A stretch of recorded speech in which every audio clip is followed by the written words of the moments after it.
una aceleración inicial y una modificación de ángulo. ¿Okay?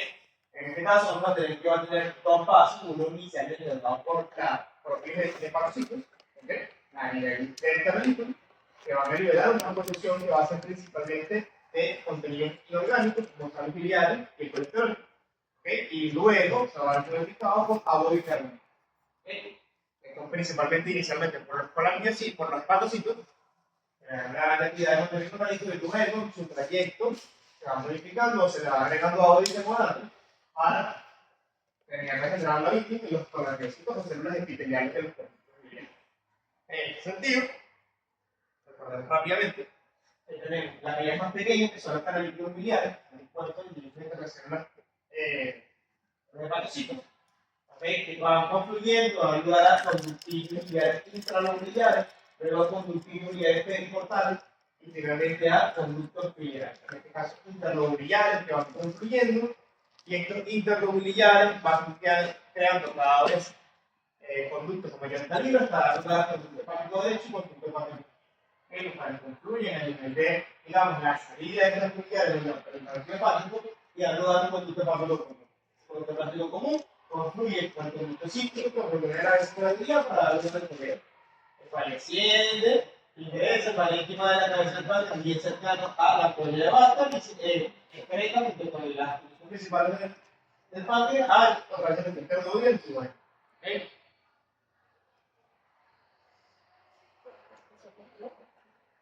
Ok. Primero, para comprender todo lo que es la síntesis de la bilis, vamos a ver rápidamente lo que es síntesis de ácido fílico. ¿Está bien? ¿No puede ser? Bueno, vamos a hacer esto bastante rápido. Los ácidos fílicos son sustancias que se forman casi exclusivamente o exclusivamente en el parénquima hepático. De los hepatocitos. ¿A partir de qué? Del colesterol. Es una forma en la cual el colesterol se le busca una utilidad para ser finalmente excretado o ser utilizado y no quedar solamente como colesterol. ¿Ok? Entonces, el paso inicial de este proceso va a ser tomar la molécula de colesterol por medio de la hidroxilasa y hidroxilasa en su punto 100. Eso va a dar lugar a dos moléculas, ¿okay? Que por diferentes procesos terminan formándose, ¿okay? Que no es tan directo, que es el ácido hidroxicólico, que no es hidroxicólico, perdón, que el ácido fólico, ¿okay? Que son dos ácidos biliares primarios. Estos ácidos biliares primarios son ellos sintetizados en el hígado a partir del colesterol. Para simplificar los procedimientos, colesterol, hidroxilasa y la base. Otro grupo de hidroxilo, ácido fólico o ácido fenólico. De hecho, el paso limitante de la información de esto va a ser la transformación de la hidroxilasa de transformar el colesterol en una proteína. Un proceso que obviamente va a estar regulado o autorregulado, porque si estas concentraciones de ácido fólico o ácido fenólico aumentan, van a inhibir de forma negativa la alta hidroxilasa, porque tenemos muchos productos, no voy a seguirlo formando, y el inhibidor pues empieza a acumular el colesterol y se le de formar ácidos biliares primarios. ¿Okay? Hablamos de ácido biliar primario como que son utilizados por primera vez en el hígado a partir del colesterol, o de ácido hidroxicólico o ácido. Ok, entonces, tenemos que la producción de la bilis tiene dos pasos. En primer lugar, la función a nivel del hepatocito y luego la modificación que tiene a nivel de los espermatocitos. ¿Ok? Entonces, vamos con el hepatocito. Vamos con cada uno de los elementos que va a pasar a la. En primer lugar, tenemos los ácidos biliares no conjugados. ¿Ok?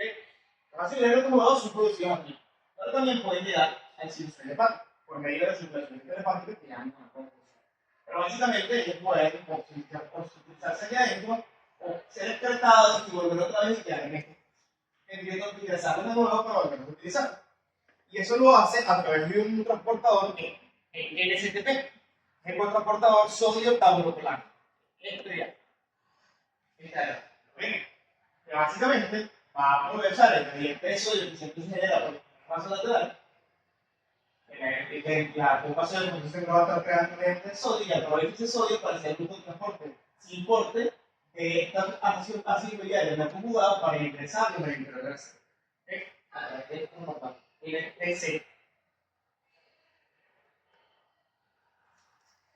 pasa? El siguiente paso de ellos va a ser pasar al canal microbiano. Y eso lo hace a través de una bomba con una bomba BSP, que es bomba exportadora de sal lineal. Es un transporte glacial formativo, un consumo ATP, para bombear esto en el gradiente. Porque él se va a ir acumulando aquí. Si se va a ir acumulando aquí, significa que su concentración puede ser mayor acá y acá. ¿Cierto? Entonces, ese transporte tiene que ser activo de todas formas. Siempre va a ser en contra del gradiente. Necesito que esto siga aumentando aquí. No lo tengo que dar en el interior del célula. Se lo da la pauta del gas con ATP. Pero ¿qué pasa? El ácido ya tú ingresas a la célula es un ácido graso conjugado. Tipo soluble y es tóxico porque tiene tendencia a unirse a la pulmón. Yo tengo que conjugarlo en el interior de la célula para poder utilizarlo, para poder bombearlo. Y bueno, vamos a resumirlo ahorita aquí, después lo vamos a ver un poco más adelante. Pero básicamente la forma de conjugarlo es unirlo a ¿okay? Ese ácido alcohólico, ese ácido que no es histórico, se une con la contaurina para formar el ácido glicólico o ácido taurocólico o ácido glico que no es psicólico o tauro que no es psicólico. Son 4 tipos. Yo uno taurina glicina, alcohólico, como el que no es psicólico, para dar ácidos biliares conjugados. ¿Okay? Que posteriormente si se le une el sodio o el potasio para dar sal de ¿okay? ¿Saben por qué? Se necesita todo esto. Porque el ácido biliar por sí mismo tiene nada más un carácter lipofílico, nada más afín a la grasa. Y yo necesito que cuando hablamos de sales biliares de grasa que se hagan compactas, para que puedan formar entonces estas multiplicaciones, estas micelas que le permitan englobar dentro de sí al contenido graso y que esté diluido de las soluciones acuosas lipofílicas. Entonces, estos aminoácidos le dan el carácter antipático, le permiten los fosfolípidos tener una característica de poder tener un contacto con la superficie acuosa y un contacto con la superficie grasa, formando un tampaz y poder mantener una estructura cerrada. Ok, entonces, básicamente, por el NPCP ingresa el ácido biliar conjugado, se conjuga, una vez que está conjugado, es bombeado con la BSP hacia el canal. Ya tenemos el canalículo, el ácido biliar conjugado. Y la sal biliar como se mejor. Vamos con la bilirrubina. Y la bilirrubina, ¿cómo se llama la bilirrubina? ¿Cómo se llama? Bueno, la bilirrubina es un producto de la materia hemoglobina. La bilirrubina, el glóbulo cuando llega a su vida media, que son 120 días, se degrada. ¿Okay? Se destruye. Y la hemoglobina la tenemos por un grupo E, ¿cierto? Okay. Ese grupo E, por producto de su degradación, va a algo que se llama bilirrubina. Y la bilirrubina es un producto de degradación de esa hemoglobina. ¿Okay? Simplemente se acumula. Vamos a ver cómo, de dónde viene exactamente, pero para que sepan, esto es básicamente la degradación del grupo E. ¿Okay? Y esta bilirrubina, una vez que llega aquí a este espacio de sinusoidales, ya está viajando en su forma no conjugada. ¿Por qué? Porque ya se va a degradar en el paso probablemente. Y empieza, pues, el campo pacífico lo va a empezar a producir y luego va a viajar unido al lúmina. Se transporta unido al lúmina porque es no soluble, es liposoluble. Cuando llega a este espacio, la afinidad por su transportador es mayor que la de la lúmina. Su afinidad es mayor por el transportador que por la lúmina, que va a pasar con ella, se va a soltar, perdón. Se suelta la lúmina y se une su transportador. En este caso, el transportador son estos aquí, polipeptidos transportadores de electrones orgánicos. Está aquí, o ATPs. Entonces, este OATPs tiene mayor afinidad por la bilirrubina que la que tiene la lúmina. La lúmina llega con la bilirrubina y no acumula. Y como tiene mayor afinidad por la ATPs, pues se suelta la lúmina, pasa al ATP y el ATP le ingresa a la célula. ¿Okay?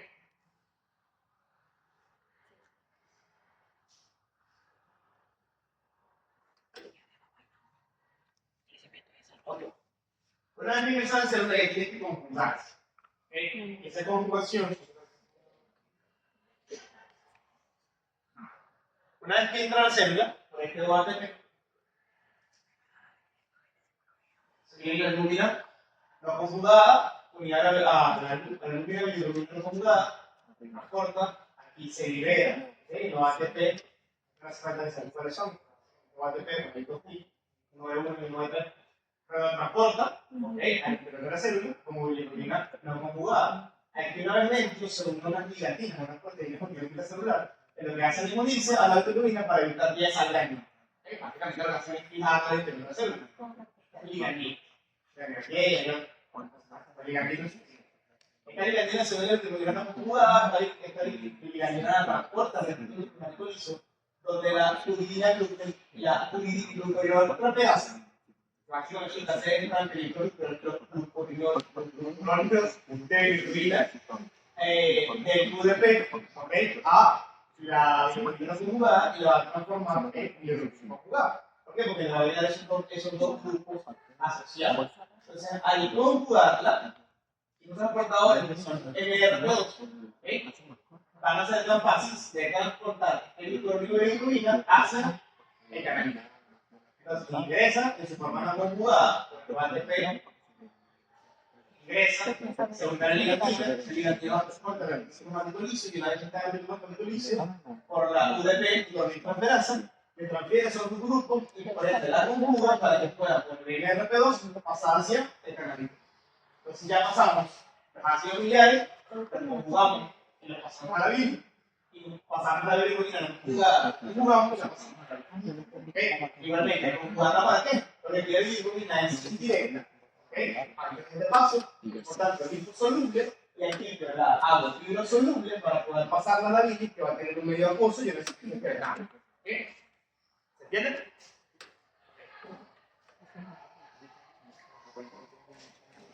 Realmente debe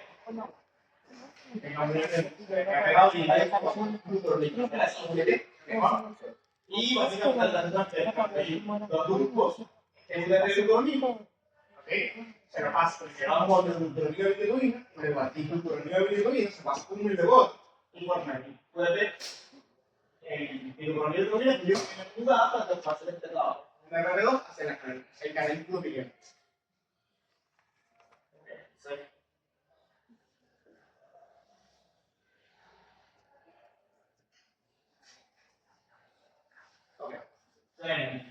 Ingresaba los ácidos biliares por el LDCB, se conjugaba con glicina y taurina y le van a conjugado por BC hacia el canal.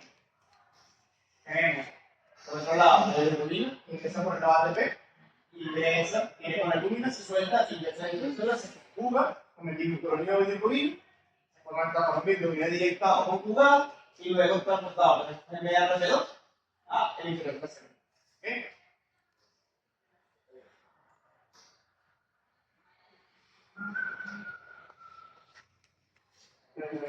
No. Bueno.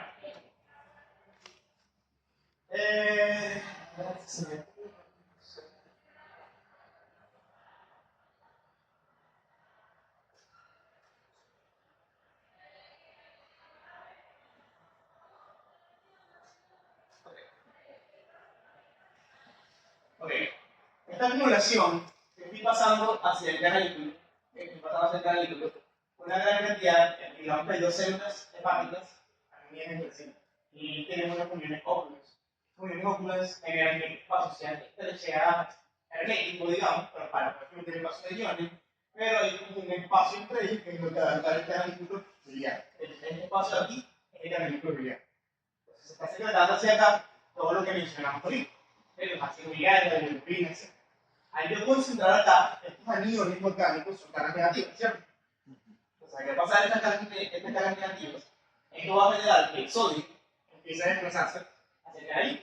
Por inducción, simplemente por gradiente electroquímico. Y una vez que pasa el sodio y que tengo mucha sustancia o aniones orgánicos, aquí tengo mucha concentración de sustancia. El agua se desplaza de manera de concentración, ¿cierto? Pasa el agua del sinusoide hacia el canáliculo biliar. Entonces, de esta forma, llega sodio y llega agua. Generalmente, cuando hay desplazamiento de carga positiva y de agua, se va a tener que llegar a de carga negativa, o sea que tuvimos que llegar al cloro. Entonces, el cloro, el sodio y el agua llegan producto de gradiente electroquímico generado por el paso de la bilirrubina, del ácido biliar, que son los ácidos, digamos, orgánicos. Que van a ser el motor del flujo de la bilis. ¿Por qué el motor del flujo de la bilis? Porque el flujo de la bilis va a depender de qué tanta agua o qué tan diluido esté esa bilis. Si yo nada más le tiro solutos a este canáliculo, probablemente no se mueva, ¿no? Porque bueno, son solutos que al final del día. Y necesitan diluirse en un líquido, en este caso agua con bicarbonato, para que puedan ser desplazados a la red del canáliculo y se pueda barrer. Entonces, el motor del flujo, o sea, el motor de tanta bilis se produce diariamente, justamente que tantos sólidos llegan aquí. Porque que tantos sólidos lleguen aquí, vas a ver que el agua se desplace y por ende se diluye y empiece a fluir. ¿Entiendes? Entonces, el principal determinante del volumen de formación de bilis diaria va a ser qué tanta concentración de bilirrubina llega aquí, qué tanta concentración de principalmente sales biliares o ácidos biliares llega en el espacio, depende si se actualiza por el hepatocito, y lo que le va a dar la concentración aquí en el canalículo para permitir el paso del agua. Ok, el colesterol. El colesterol básicamente es un elemento químico. El colesterol, LDL, LDL, HDL. Bueno, básicamente esto va a recibir el sinusoide hepático, va a llegar el colesterol por medio del LDL, el colesterol y el VLDL. ¿Okay? Entonces, a partir de estos tres, él va a recibir el colesterol. Y ese colesterol va a ingresar por medio de un transportador, que son a veces de 5 y a veces de 8. ¿Okay? Ingresan a la célula y luego pasan, son lipídidos y pasan a través de este canal o esta proteína extramembrana hacia el canal.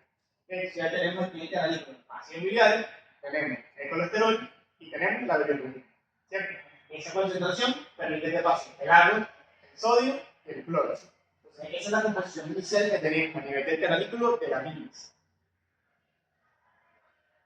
Tenemos todo resumido, tenemos la sangre, el hepatocito, ¿okay? Tenemos el espacio sinusoidal y tenemos un foro que está a nivel del canalículo biliar. ¿Okay? Entonces tenemos transportadores apicales y transportadores laterales. Por este NTCP que se va a transportar los ácidos biliares, ¿cierto? Que luego pasaban por los receptores jugados hacia el canalículo. Tenemos los OATP que también recibían ¿qué cosa? La bilirrubina. Y luego la bombeaban por medio de MRT2 al conjugarla hacia el interior de la canalícula. ¿Okay? Posteriormente teníamos también el colesterol que ingresaba a la célula, y una vez que ingresaba a la célula podía pasar a través de estos ABC5 y ABC8 hacia el canalículo biliar. Y además de esa forma teníamos ya la bilirrubina, hacia biliar, el colesterol. Un componente también importante, pero en este caso es muy fácilmente la lecitina. Pero la lecitina es un componente, o sea, no está registrada, pasa dentro de la célula y luego con el MDR3 pasa a el canalículo biliar. Entonces tenemos aquí fosfolípidos como la lecitina, ácidos biliares conjugados, colesterol y bilirrubina conjugada. ¿Okay? Y el resto del componente. ¿Okay? Básicamente esta va a ser la bilis hepática. Pero como digamos que tiene tanta agua, si yo nada más pasé esa biliar, ¿qué pasa? Que una vez que esto va pasando por los canales, por los colangiocitos, por los conductos hepáticos, primero los intraurillarios, los intraurillarios, nosotros intentamos esa modificación, normalmente se conoce como la bilis canicular, la primera bilis. Hay que hacer dibujito porque las es muy dibujadas. Básicamente, digamos que este es el transmisible. ¿Okay? Aquí puedes ver, sí, ahora estoy muy alto de foto y esto aquí es el canalículo biliar. ¿Okay? Ok. Entonces, ya les dije que básicamente aquí se produce el dióxido de carbono, el producto de los metabólicos, que se une con el agua. Si se une con el agua, todo da igual al líquido de carbono. Se va a CO3 con los veces se disocia el hidrógeno y el bicarbonato. ¿Qué va a pasar con el hidrógeno? Que hay un grano lateral. ¿Okay? O sea, el grano lateral está muy alto sodio fuera, el gradiente, como siempre. Ese gradiente va a ser aprovechado para ingresar el sodio y a su vez sacar este hidrógeno. ¿Okay? Se sacó. Se quedó el bicarbonato. ¿Okay? Le dije que el espacio estaba llegando mucha agua por medio de las acuaporinas 1, ¿okay? Y está entrando mucho cloro por medio de los canales conductores del cloro, que van a ser básicamente los que se activen para permitir que el cloro pase de aquí al canalículo para compensar ese espacio de sodio que hablábamos inicialmente. ¿Cierto? Entonces, al tener mucho cloro aquí, yo tengo mucha carga negativa aquí. Y si yo quiero pasar este bicarbonato para acá, yo que tiene carga negativa, yo puedo simplemente intercambiarlo, como hemos hablado siempre, cloro y bicarbonato. ¿Okay? Entonces saco el bicarbonato e ingreso el cloro. De esta forma, yo estoy pasando agua, el cloro se va a seguir recibiendo, porque yo estoy intercambiando algunas moléculas, estoy recibiendo muchos cloros, estoy cambiando solamente algunas. Tengo cloro, tengo agua, y de esta forma empiezo a agregarle bicarbonato. ¿Okay? Entonces, esa formación inicial de la bilis tiene, dijimos, agua, el 97%, y ahora pues la llamamos, pero realmente la proporción es que el agua es prácticamente el 97% de esta secreción inicial de bilis. Tenemos sales biliares, en 1.2 gramos, tenemos bilirrubina, tenemos colesterol, tenemos lecitina, tenemos sodio, tenemos potasio, tenemos cloro, tenemos bicarbonato. ¿Okay? Tenemos todos estos moléculas. Pero esta no va a ser la función, la forma final, porque luego vamos a tener que certificar para disminuir la cantidad de agua y se va a concentrar todos los ácidos minerales. ¿Okay? Pero ¿cómo se produce esto?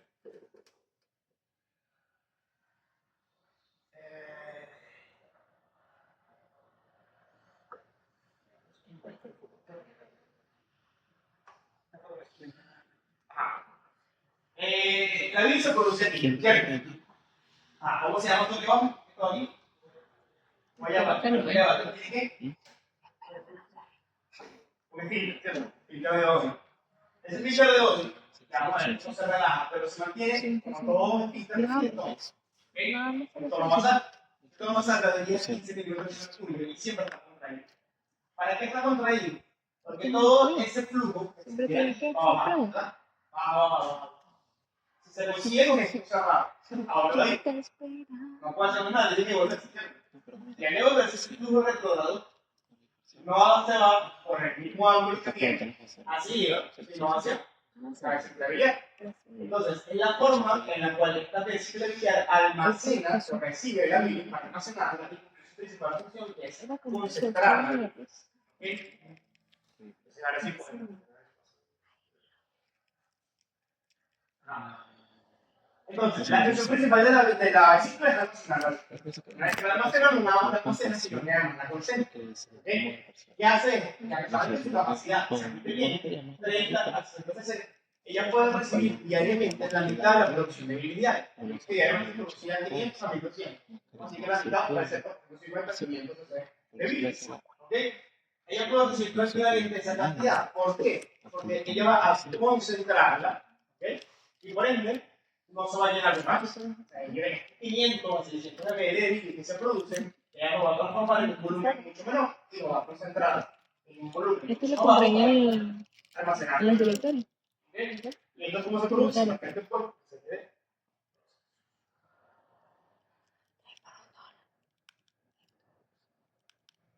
Ok.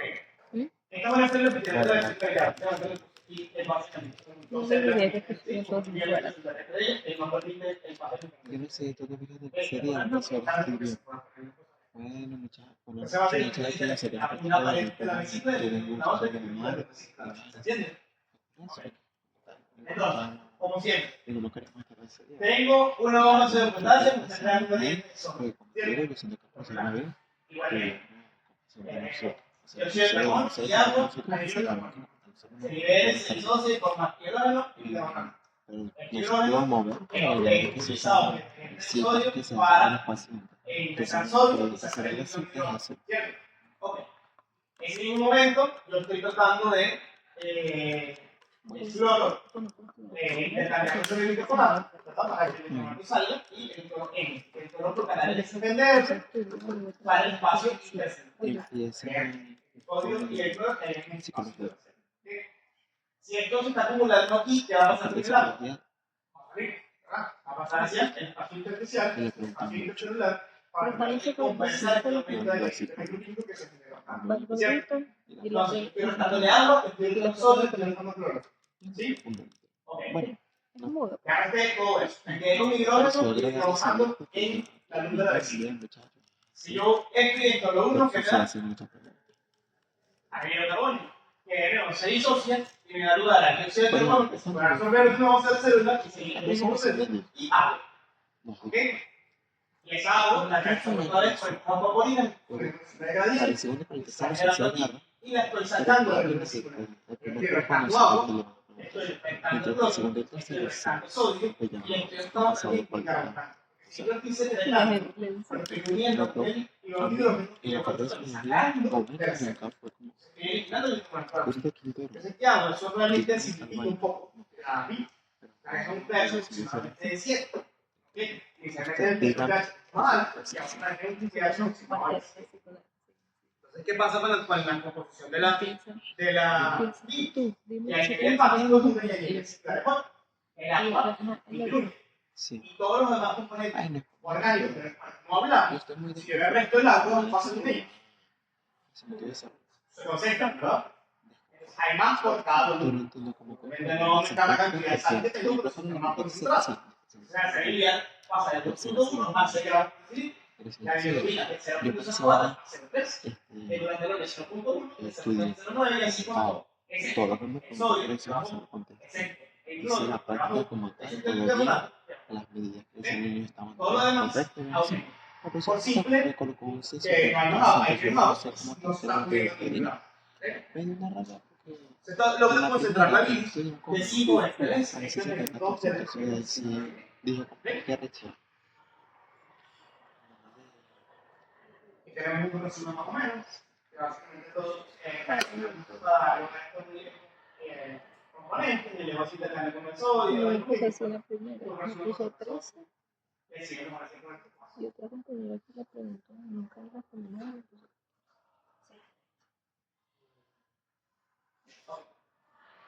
Entonces, se produjo la bilis, la mandé por los canalículos, llegó a los tejidos hepáticos, se echó un poquito de filtro de ahí cerrado, se devolvió, se me cerró en la vesícula, se concentró. ¿Ok? Una vez que se concentra, le tengo que vaciar. ¿Ok? Por eso se va a hacer un proceso muy coordinado, estimulado por la ingesta de alimentos. ¿Ok? Tal cual como hemos hablado siempre, esta liberación está dada por varias fases. Pero el principal motor para liberar la bilis, ¿cuál debería ser? Su función es emulsificar la grasa y va a ser vaciada en el duodeno. ¿Cuál va a ser el estímulo que dé lugar a que esto sea así? Por simple lógica. que haya mucha grasa, ¿Qué cosa? que haya mucha grasa. ¿Dónde? ¿Grasa de dónde? Sí, la ¿El bilis. duodeno? Ah, ¿Cierto? sí. Ok, entonces si yo tengo la llegada de grasa al duodeno y yo tengo que producir una sustancia que va a llegar a esas grasas y llega Niño, a bajito, ¿no? ¿ok? Entonces está macerado y básicamente se produce su liberación en 30 minutos después de la comida. Y se basa en dos acciones principales. Yo contraigo la vesícula biliar para exprimirla, ¿ok? Y vaciar ese contenido que va a quedarse al duodeno a la vez que yo debo regresar el filtro de odio para que me se esté allí. Porque si no, no está haciendo nada. Eso es una acción bastante correcta, que va a tardar. Principalmente por la colecitoquinina. Vamos a quedarnos con este y después vemos que hay otros que pueden suplir. Pero el principal es la colecitoquinina. Y esta ya hablaba. ¿Quién la produce? En el duodeno. ¿Qué células epiteliales? Las células de la se llamaban células I. Esas células I producen la colecitoquinina. ¿Qué nos importa qué estímulo? La presencia de grasa. ¿Qué vacío de grasa a nivel de la luz del duodeno? Entonces, estas células I van a ser liberadas por, van a liberar esta colecitoquinina en transportadores quimioreceptores de abajo de la tendencia hacia atrás. O una actividad a nivel del músculo de la pared vesicular y una actividad a nivel del músculo del esfínter de ojo. ¿Okay? ¿Qué pasa en el músculo de la pared vesicular? La colecitoquinina se une a un receptor llamado CCK1, que básicamente esto no es de esto, hasta que esto no conseguí ninguna foto o nada identificada, pero esto nos aplica igual. Tenemos la colecitoquinina que se une a un receptor llamado CCK1. CCK1 contiene una proteína G de tipo Q. La GQ contiene reacciones para el polimerasa C. El polimerasa C existe el IP2, el IP3 y el silglicerol. El silglicerol básicamente activa quinasa intracelular y lo que hace es que te aumenta el calcio intracelular por liberación de calcio del neurótico neumático y el refuerzo sarcoplasmático. Entonces sale, y al salir, ese calcio que ingresa se une con la termoglobulina y todo este mecanismo que ya lo hizo para que se active la quinasa de las cadenas de la miocina y por ende que se va a dar la contracción. Entonces, esta colecitoquinina por medio de este receptor induce este paso, se contrae el músculo liso de la pared de la vesícula biliar para que entonces se vacíe, empieza la contracción rítmica. Pero ¿qué pasa en el esfínter de Oddi? Y que el esfínter de Oddi no va a actuar directamente. En el esfínter de Oddi, recordemos que esta CCK1 es el elemento digestivo, es una pared de tubo para hacer el biliar. Estos quimioreceptores también viajan y generan estímulos a nivel de los plexos locales, ¿cierto? un mecanismo reflejo local. De que hablamos, presión glucoso y presión interna. Los tirones glucoso para secreción y los tirones lactéticos eran para motilidad. ¿Cierto? Esa colecistocinina actúa aquí a nivel de presión interna y actúa en neurones inhibitorios. Esas neurones inhibitorios van a liberar dos sustancias, pero principalmente óxido nítrico.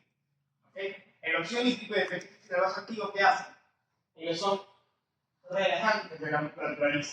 ¿Por qué? Porque van a actuar por medio de que sea ETP, o actuar en la ciclasa, o la ALP-ciclasa o la ADC, para que aumente el AMP cíclico o el MP cíclico. Esto en cualquier caso va a activar activaciones intercelulares, entre ellas va a activar para pasar la cadena de vecina, y si yo le quito esa quinasa que se la potencia con el grupo fosfato que le agregué antes, al quitárselo, produce ese relaja. Entonces, a nivel de la fibra de Oddi se produce relajación y a nivel del músculo liso de la pared vesicular se produce contracción. De esta forma, yo dejo que la vesícula se empiece a vaciar y el esfínter de Oddi se relaja para permitir el paso del cuerpo. ¿Se entendió? Por eso realmente la respuesta es coordinada. Porque la misma hormona actúa sobre dos receptores diferentes y por ende lo van a generar dos acciones diferentes. Aquí una acción directa con el receptor y aquí una acción indirecta por medio del presión. Porque el receptor CCK1 no se va a estimular, pero va a estimular los neurones inhibitores que están en el plexo interno, que van a responder secundariamente liberando óxido nítrico y penetrante nervioso. ¿Entendido? También.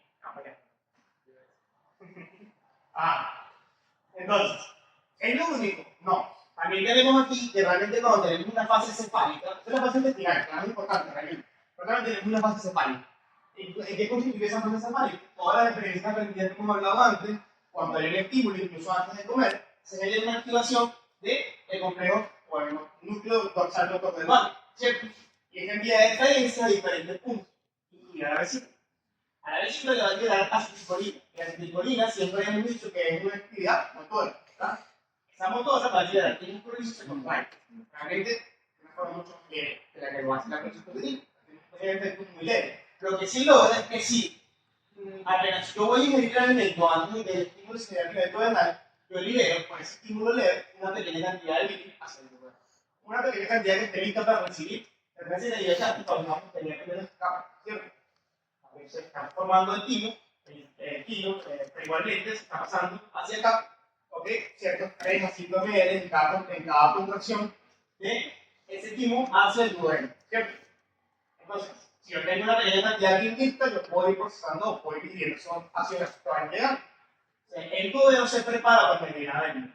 Y va a haber una acción inhibitoria indirecta por medio de los plexos locales como óxido nítrico y permite una base activa para que se relaje el esfínter de Oddi.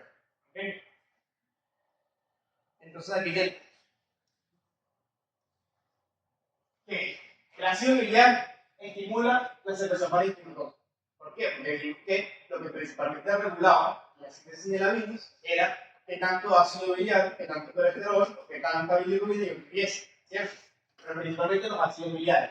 Si yo tengo muchos ácidos biliares, yo voy a hacer el canalículo y eso va a hacer que pase agua. Y al haber agua, yo estoy sintetizando los bilis. Entonces, el primer paso limitante o determinante va a ser qué tanto ácido biliar recibe el parénquima hepato. El segundo paso va a ser que se empiece la secreción de agua o la modificación ductal de esa bilis. La palabra está modificada por la secretina. Vamos a ver por qué. Pero básicamente la secretina lo que hace es estimular este proceso de activar los canales de cloro y activar los pasos de flotación. Si la secretina está sacando más cloro y permite sacar más sodio, yo tengo más gradientes para sacar todo lo que estoy sacando del espacio de la luz vesicular y así sacar luego el agua y el carbonato.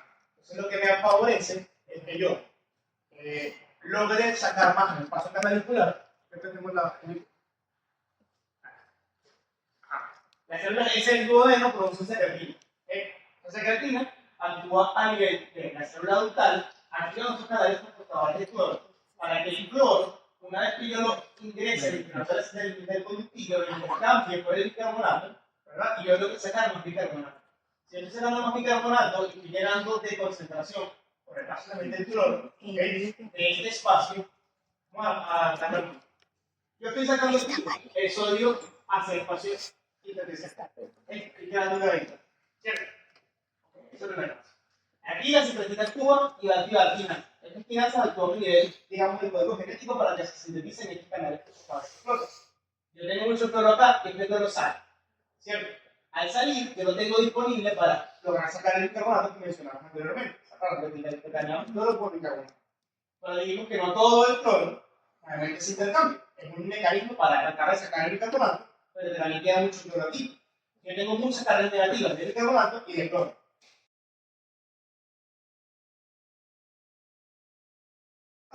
¿Cierto? Yo las reabsorbo y las debo reabsorber para reutilizarlas. Solamente pierdo una pequeña proporción y yo diariamente sintetizo lo que pierdo. Yo tengo un pool que aproximadamente son 2 a 4, que a veces dicen que son 2 a 5 gramos. Esos 2 a 5 gramos de ácidos biliares, residuos biliares, están recirculando. Y diariamente pueden circular de 7 a incluso 14 veces diarias esos mismos ácidos biliares por esta circulación. Pasan del hígado, pasan a la vesícula biliar, de ahí al duodeno y se absorben, la circulación venosa de toda la circulación entericada, ¿dónde va? A la boca. Y la boca va a cada mundo. Igual me pagan los sinusoides, ¿no? Entonces, esa circulación enterhepática es un círculo vicioso, en el que yo aprovecho que lo puedo reabsorber para reutilizarlo y volverlo a enviar. Entonces, ya vamos a hablar de cómo se da eso, pero básicamente entre 7 y 17, eso va a dar muchas veces, 7, 14, va a circular muchas veces aquí. Esos mismos ácidos biliares por todo este ciclo. A eso se le llama circulación enterhepática. Yo nada más produzco lo que pierdo diariamente, nada más repongo mis pérdidas. ¿Por qué hay pérdidas?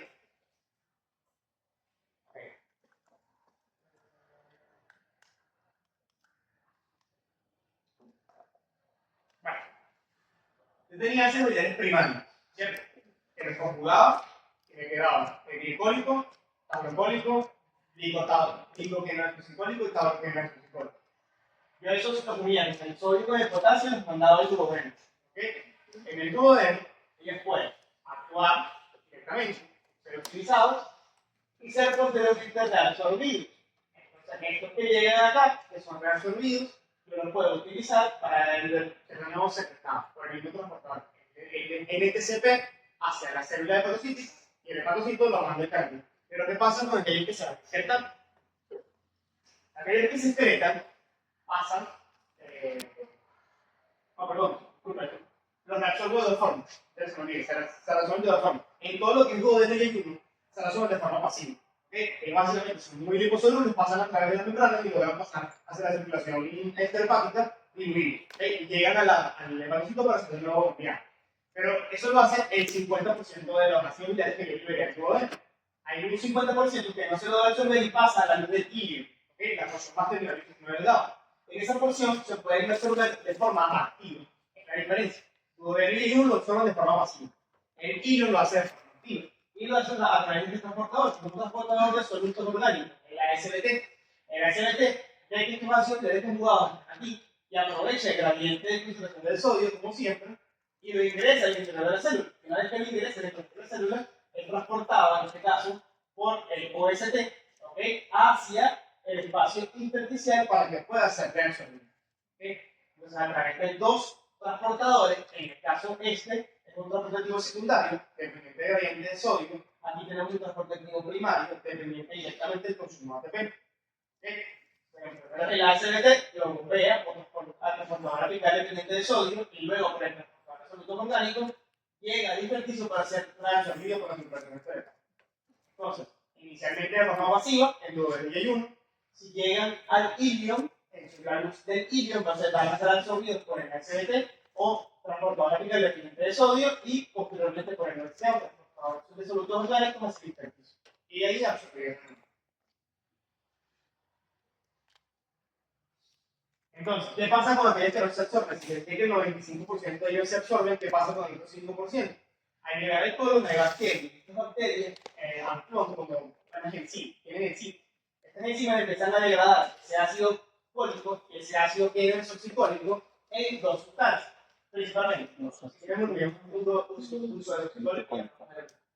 Pero básicamente yo tengo el ácido N-desoxicólico lo transformo en litocólico. Y el cólico lo transformo en desoxicólico. Entonces, el desoxicólico yo no puedo volver a utilizar. Exactamente el mismo que lo estaba formando. Entonces, la gran mayoría de yo no logro reabsorber ¿ok? Y utilizarlo de nuevo. El litopólico corresponde a un 5%. Un 5%. El 5% del litopólico, como realmente no hago nada con él, lo puedo dejar en la GES y lo termino evacuando. Esa es la parte principal del ácido graso que yo pierdo. Y como la pierdo, son aproximadamente 0.2 gramos al día, yo la repongo con síntesis hepática. ¿Ok? A partir del colesterol. ¿Está bien? ¿Sí o no? Más o menos. Empezamos. Poco a poco. Bien. Entonces yo elimino el litocólico y el isotocólico. La mayoría lo reabsorbo y una parte que se puede perder. Entonces, las pequeñas cantidades que se pierden por vía fecal las repongo por síntesis hepática.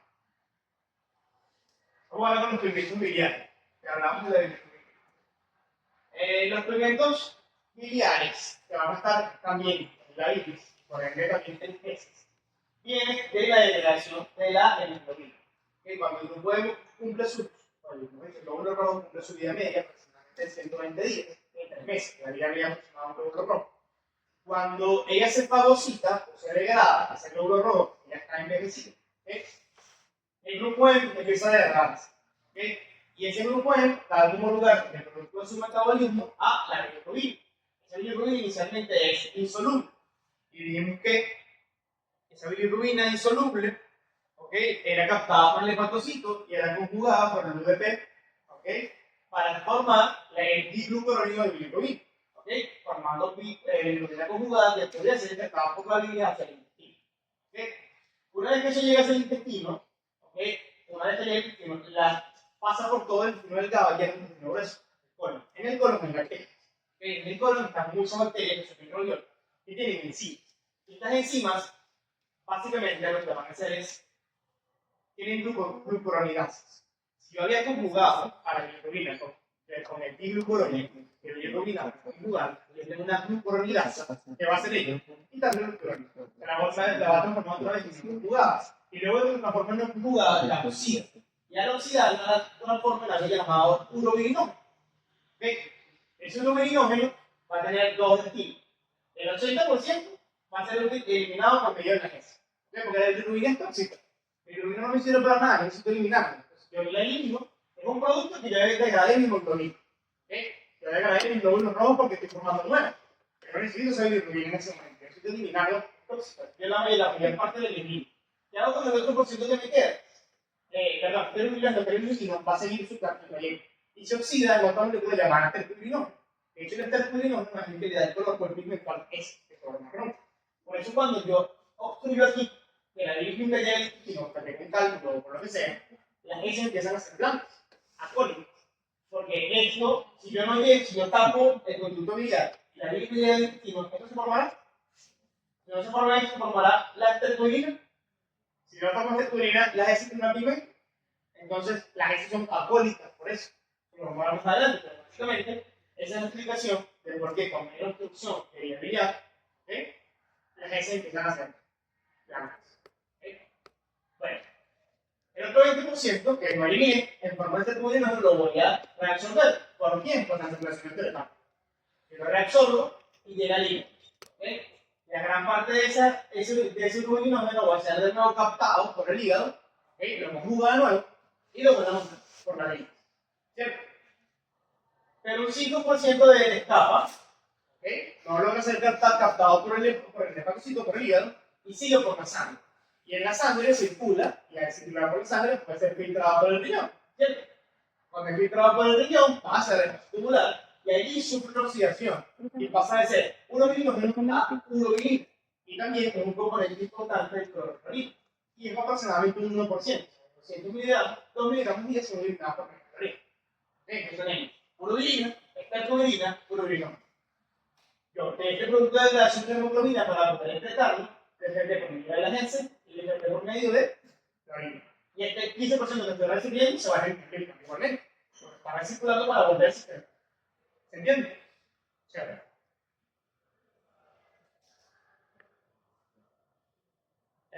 Vamos a hacer una cosa. Porque no sabía que ustedes no habían visto este proceso de degradación de hemoglobina. Y no tengo tiempo para hacer si se los hago, vamos a tardar mucho. Y ya se bueno, creo que entonces vamos a hacer una cosa. Les voy a hacer una presentación con la parte de la degradación de hemoglobina, para que la sepan, no importa que eso parece una bioquímica, pero no importa, pero yo, para que sepan de dónde pasaron de esto a que se produce la bilirrubina, que no tengan este paso saltado, y les mando un audio completo con Juan para que lo escuchen, para que con respecto al jueves, que ahí dije lo que había llevado antes, que el examen lo hago yo. Entonces, obviamente, de las clases. Si el programa dice que el primer examen es motilidad y actuación de grasa, motilidad y actuación de grasa, no vamos a meter más en ello. A menos que ustedes lo quieran, para que lo quieran dividir en dos partes, no sé. Me parece mejor que porque hablando sobre el bono. Pero una evaluación. Y lo otro de la práctica. O sea, me mandaron ya la guía de práctica de ustedes, porque ya anoche no me estaba. Entonces hoy la reviso completa, a ver qué podemos hacer la práctica del cuerpo. Me avisó con Juan, porque los que no tenían que había nosotros disponibles ese día, no sé si así, que tenían como 3 o 4 horas disponibles para el jueves, que querían que avisar para pedir salón, pero que en teoría están por cronograma. Entonces, que ya avisaron para estar disponibles para hacer la actividad en la práctica. Si es así, damos todo el tiempo necesario para el examen, ¿ok? Muchas veces más o menos, entonces si me limité en el tiempo de la persona, realmente creo que son 40 minutos, ¿verdad? Pues no lo pregunté a él exactamente su mismo. Pero bueno, para mí lo vamos a completando para que pase. Igualmente le hacemos el examen y después hacemos la actividad práctica. En teoría voy a revisarlo hoy, no sé realmente qué dice el práctico, voy a ver qué actividad plantea y ver si hacemos eso o yo planteo también. Igual les reviso con cómo. Eso las reviso yo. Y va a pasar esta diapositiva final con